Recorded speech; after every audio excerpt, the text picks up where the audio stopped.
my face? Mr. Hands, Mr. Hands, Mr. Hands, yes. God, that video almost made me believe in God. Because when I saw that horse that man, I was like, this is not what he intended. It's all of you, really. That's what we did back in middle school. We'd be like, hey, you want to come to my house and watch a crime in the computer room? Because it's a crime. It's a crime. It's a crime. It is illegal to have sex with animals because animals can't consent. However, if I was that guy's lawyer, I would have been like, Your Honor, you can lead a horse to water.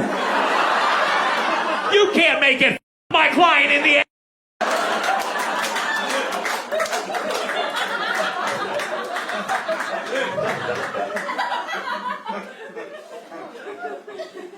I want to play a lawyer on Law Order SVU so goddamn bad. I think I could do it, but I have to be careful because no one on Law Order SVU ever really curses. You know that it's because it's on NBC, and so they want to make sure that all the rape and pedophilia is fun for the whole family.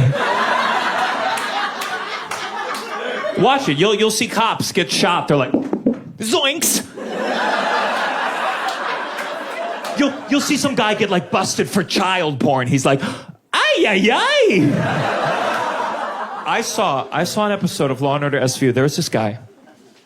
He was taking out the trash, and when he got to the dumpster, there was a dead body hanging like this. Okay, and I swear to God, this was the whole scene. Ready? Okay. End scene.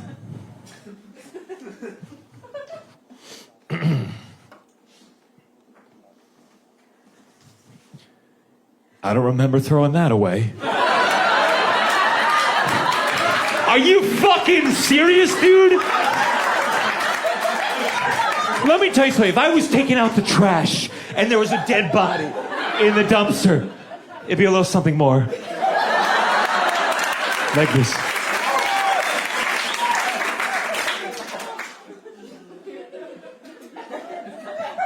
Doop-a-doop-a-doop-a-doop-a-doop-a-doop. Oh, fuck. Oh my God. Oh my God. Oh, shit. Is it fucking dripping? Shit. Oh no, did it get in the fucking stairs? Fuck, dude! Why'd you buy the cheap fucking trash? Oh my God, did you get my fucking shoes? Fuck! God damn it, son of a bitch! I don't remember throwing that away.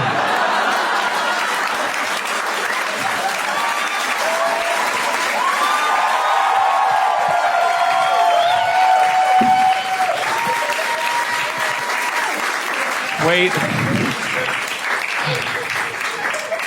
Okay. I messed up one part. Not that last scene, that was perfect, but... Okay, just keep rolling. Do you remember the guy on the computer? Ay, ay, ay. That guy? Okay, I just want to get it right, because I said he got busted for child porn.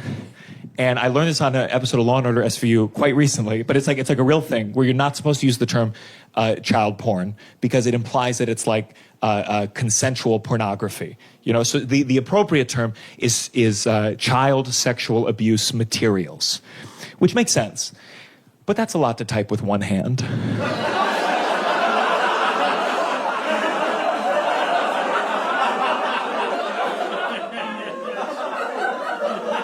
The last time I told that joke, I got an email 15 minutes after the show.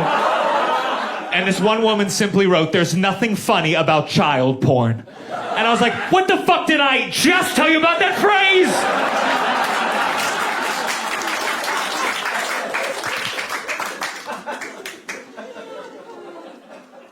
Can I tell you that there's this conflict that I have sometimes as a comedian where like, I want to be, you know, a joke first at all times.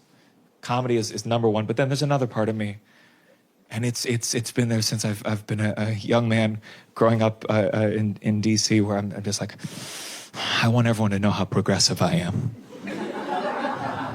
and those two things do not always go together. Because I think, certainly today, a big part of being progressive has to do with language. You want to use updated language and terminology because you want to be sensitive to other people's feelings. And that's not funny. And I'll be honest with you, I'm not always willing to sacrifice the bigger laugh for the greater good. I have a joke that I'm going to say later tonight.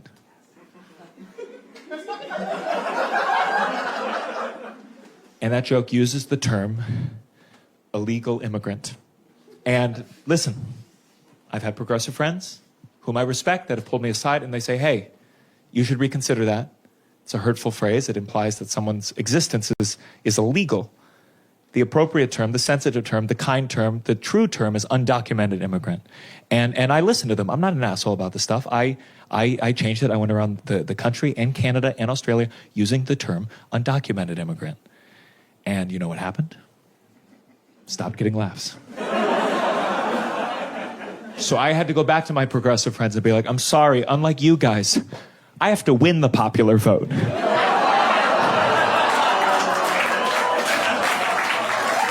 Look, my jokes are leftist, but they're disguised in centrist language because they need to work outside California.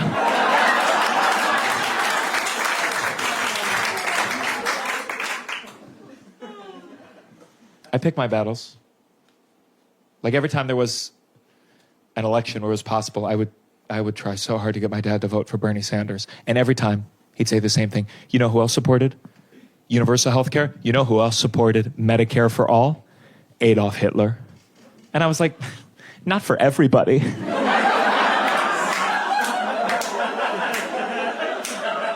I tried turning him into a socialist. My 71-year-old father, I told him, I said, give me one good argument against giving people free access to a college education. So he sent me a link to my website.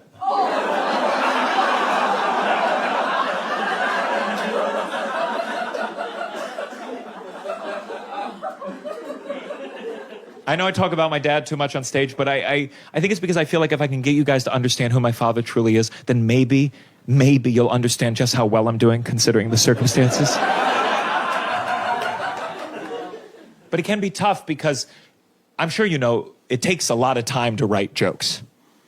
So it's like, you know when you see a star in the sky, not to compare, but you know how you're not seeing the star as it is right now? Like you're seeing it light years in the past, and that's how long it took for the light to reach us. That's what it's like with stand-up comedy. I talk about things like they happened recently, but in real life, I've completely imploded.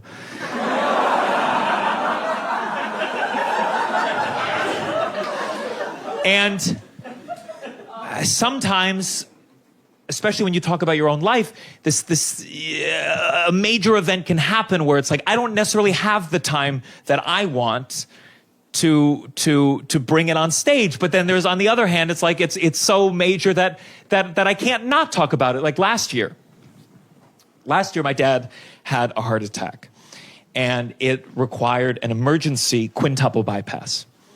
And, it's an extremely serious situation. So he called me. There was some space before the surgery, like pretty much 24 hours. And he said he wanted me to come down so we could go over his will and testament. And I said, of course. And he said, I want you to know if anything happens to me before you get here, that I will be at all your shows in spirit. And I was like, oh, just like when you were alive.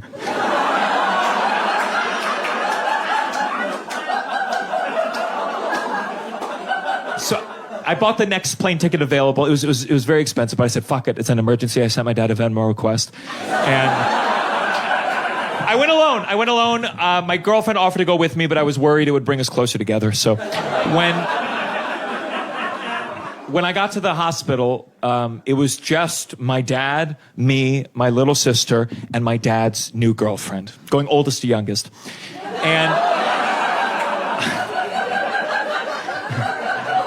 And believe me, I've already had this conversation with him. And my father, he says to me, he says, son, you don't understand. When I date women my age, it reminds me of my mortality. And I said, okay, when I see the women you date, it reminds me of Jeffrey Epstein. And by the way, the reason my dad invited me down, it wasn't some like beautiful kumbaya moment. I think it's because this all happened so fast. He didn't have time to reach out to his lawyer. So he wanted to verbally, he filmed it on his phone. He wanted to like announce to the family that he would now be leaving a third of his estate to this new girlfriend that none of us had ever met. And I could tell my sister was mad, so I whispered to her. I was like, now you know how I felt when you were born. But she was not in a giggly mood. My little sister is normally quite a soft-spoken. She stormed out of the room. I followed her into the hallway because she was screaming. She was like, that woman's a bitch! That woman's a gold digger! She only likes him for his money! And I was like, as opposed to what? His rockin' bod? I'm her older brother, so I had to explain to her, sweetheart, our dad is 71 years old, okay? If you suck a 71-year-old's dick,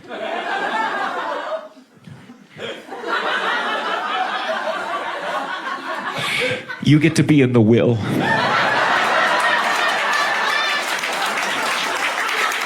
It's called capitalism, sweetheart.